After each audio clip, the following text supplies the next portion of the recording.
Ambassador, for your statement. Let me first start off with a series of questions that we ask of all of the nominees on behalf of the committee as a whole.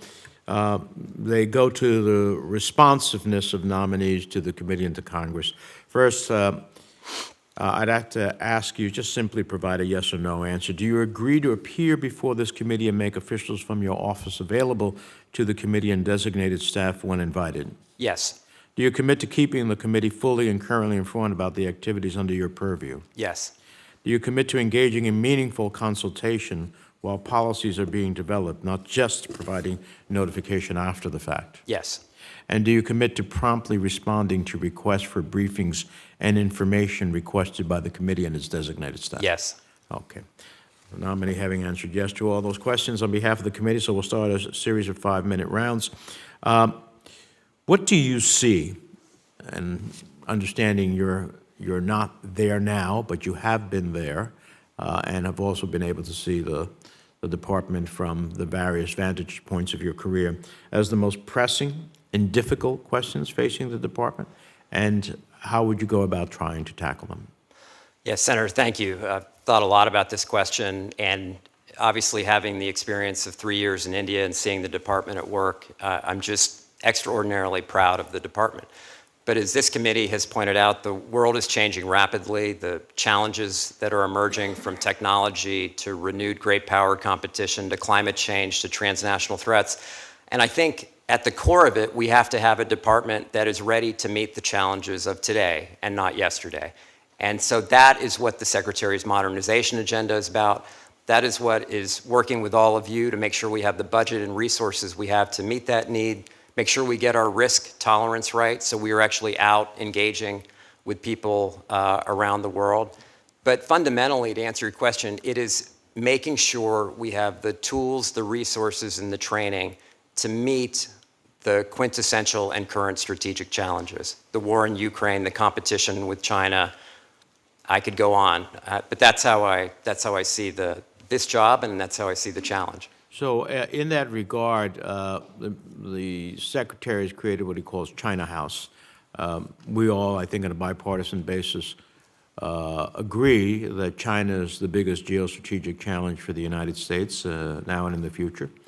How do we equip and resource to compete with China? We just put out a report, the majority report, that shows our challenges in the Indo-Pacific as part of that, meeting that challenge.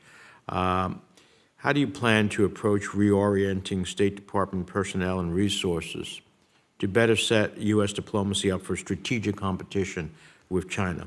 And as well, this is a multidimensional challenge to address inroads China has made, for example, in Africa and Latin America. Right. Senator, again, having spent 3 years in the region, kind of watched the competition play out in front of me. And there is no more important challenge facing the country. And the President and Secretary have laid out, I think, a very comprehensive strategy: invest here at home, align with our partners, and compete vigorously and responsibly to prevail. So what does that mean from the department's perspective? That means, again, being present. Opening embassies in the Pacific Islands, for example, is a great step. And this committee has been a leader in pushing the department in that regard. But it's not just in the Asia Pacific. It's also in Africa. It's in Latin America. It's showing up. It's having the resources again. It's also competing against ideas that are challenging the post-war rules-based order. And I think we have to be out there getting our message out, U.S. values out. And I do think the department is well positioned. Now, when I look at our tradecraft, it is still the best in the world. We just have a competitor that is now trying to compete with us, not just in Asia Pacific, but around the world. And I really believe if we invest in our people adequately, and as the committee has done, we will compete, again, responsibly, and we will win this competition. It's essential for this century's peace and stability. Well, towards that goal, as I mentioned earlier, for 2 years in a row, the committee has successfully passed a State Department authorization bill. Last year's bill advances recruitment, retention efforts, updates embassy security processes, codifies the new cyber bureau, among other provisions. Will you commit to the committee to ensuring that the department is fully implementing these laws? Yes. Do you commit to ensuring that the department will be ready to fully implement the amendments to the CASE Act as soon as they take effect in September of this year? Yes. As you know, I have been a longstanding champion of diversity, equity, and inclusion in international affairs, calling for a government-wide DEI strategic plan in legislation in 2020, holding the committee's first ever DEI hearing last year, ensuring our state authorization bills advance the department's efforts. If you could just give me a yes or no to these questions. If confirmed, do you commit to ensuring DEI and equity efforts are properly staffed, resourced, that there is transparency and accountability around implementing those plans? Yes.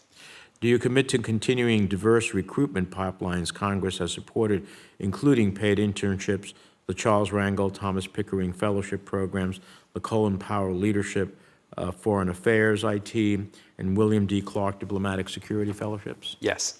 And do you commit to advancing partnerships nationwide with the Hispanic Association of Colleges and University, historically black colleges, and other institutions that draw diverse talent and innovative approaches to the department from different groups and geographic regions? Yes, absolutely. Okay. Let me turn to Senator Rich for his questions.